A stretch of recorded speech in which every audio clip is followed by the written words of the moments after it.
Alhamdulillah wa kafa wa salatu wa salamu ala ibadihi alladhina istafa. Salamun ala al-mursaleen. Respected listeners, today is the 12th of Dhul Hijjah in the 36th year after Hijrah. On the 18th of Dhul Hijjah, the third Caliph of Islam, Uthmaan ibn Affan radiallahu anhu, was martyred.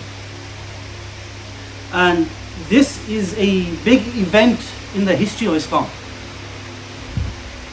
For those that are unaware, the Islamic calendar started upon the migration of the Messenger sallallahu alaihi wasallam to Medina. So when we say we are in 1442, it means 1442 years since the Messenger of Allah alayhi salatu wasalam migrated to Medina.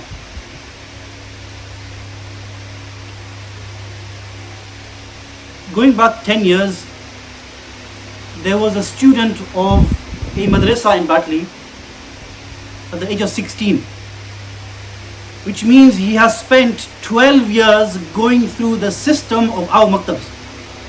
And Batley is famous for its makatib system, which is recognized throughout the country, rather recognized through different parts of the world. An ustad showed me an exam paper of this 16-year-old child. The question is, name the 4 Khulafa of Islam. Number 1, Abu Bakr. Number 2, Umar. Number 3, Abu Jahl.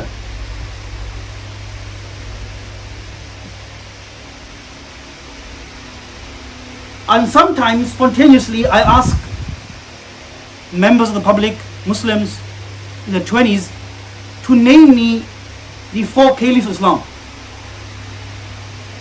I'm saddened to say there is still a portion of Muslims, Sunni Muslims, who are unable to list the order of the 4 Khulafa.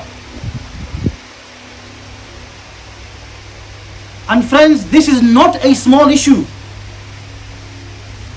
This is an issue of creed. This is an issue upon which Jannat is based. Because there is agreement amongst Ahl Sunnah upon the 4 Khulafa of Islam. It is our belief that Abu Bakr radiallahu anhu was the first Caliph and he deserved to be the first Caliph. And number 2, Umar ibn Khattab radiallahu anhu was the second Caliph and he deserved to be the Khalifa. Number 3, Uthmaan ibn Affan, and he deserved to be third. And 4th, Ali radiallahu anhu, the son of Abu Talib, and he deserved to be the 4th Khalifa.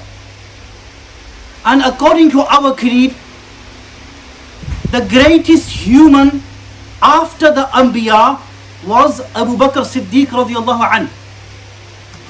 There is no dispute on this issue within Ahl Sunnah wal Jama'ah. Then Umar, then Uthman, then Ali, and then the rest of the Sahaba. Ahl Badr and Uhud. I asked a 23-year-old Hafiz of Quran from this area, which Sahabi is the greatest after the Messenger of Allah sallallahu alaihi wasallam? And he replied, Ali. Again, this is a creedal issue. An issue which should take you out of Ahl Sunnah. And we have people who have an attachment to Deen, who don't know that Abu Bakr radiallahu anhu was the first Khalifa and he is the greatest of all the Sahaba. This shows to us, my friends, that many of us lack not just in fiqh, but the basic necessities when it comes to Aqidah. And Aqidah is a big part of Islam. So who was Uthman radiallahu anhu?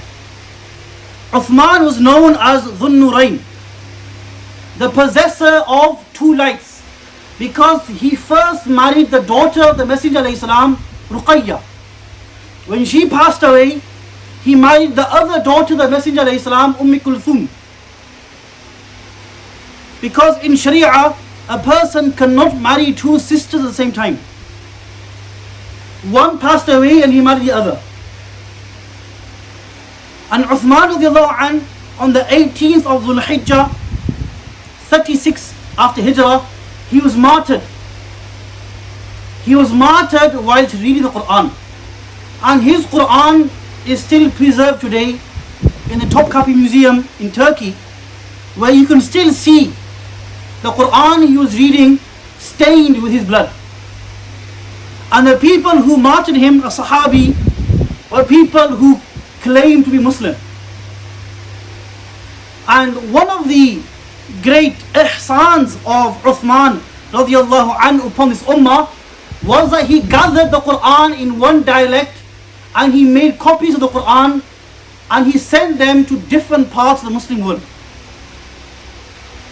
Now there are some people who claim to be Muslim who not only regard Uthman radiallahu anhu as a non-Muslim, but they also bring doubts upon his Quran. So they say that Uthman and the Sahaba removed verses in the Quran.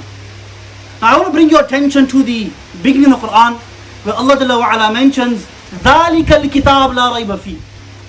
Those of you who know Arabic will know ذَلِكَ in the Arabic language is used to show something which is in the distance, which is far.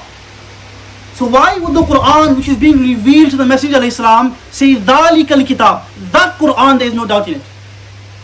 It should have said there is no doubt in this Quran, which is being revealed upon the heart of Muhammad sallallahu alayhi wasallam.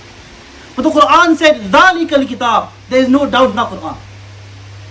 And ulama mentioned, like my teacher Hazrat Mawlana Ilyasghuman sahab hafidhullah ta'ala, that this was a prediction in the Quran. The Quran was foretelling that ذَلِكَ الْكِتَابُ, that Quran which is being gathered by Uthman, a time will come, people will object to the Quran of Uthman. ذَلِكَ الْكِتَابُ, that Quran of Uthman, لَا رَيْبَ فِيهِ, there is no doubt in it. I come to the conclusion of my talk. It's enough for Uthman radiallahu anh to be a companion of the Messenger sallallahu alayhi wasallam, because the Quran says وَكُلَّوْ وَعَدَ اللَّهُ الْحُسْنَى. Every single Sahabi is guaranteed paradise. Uthman is from those 10 Sahaba, Ashara Mubashara, who with the blessed tongue of the Messenger alayhi salam, he was promised paradise. Open Tirmidhi. The Messenger of Allah alayhi salam one day makes chanda and Uthman comes and he has dirham and dinar in his sleeve, and he places the money in front of the Messenger alayhi salam.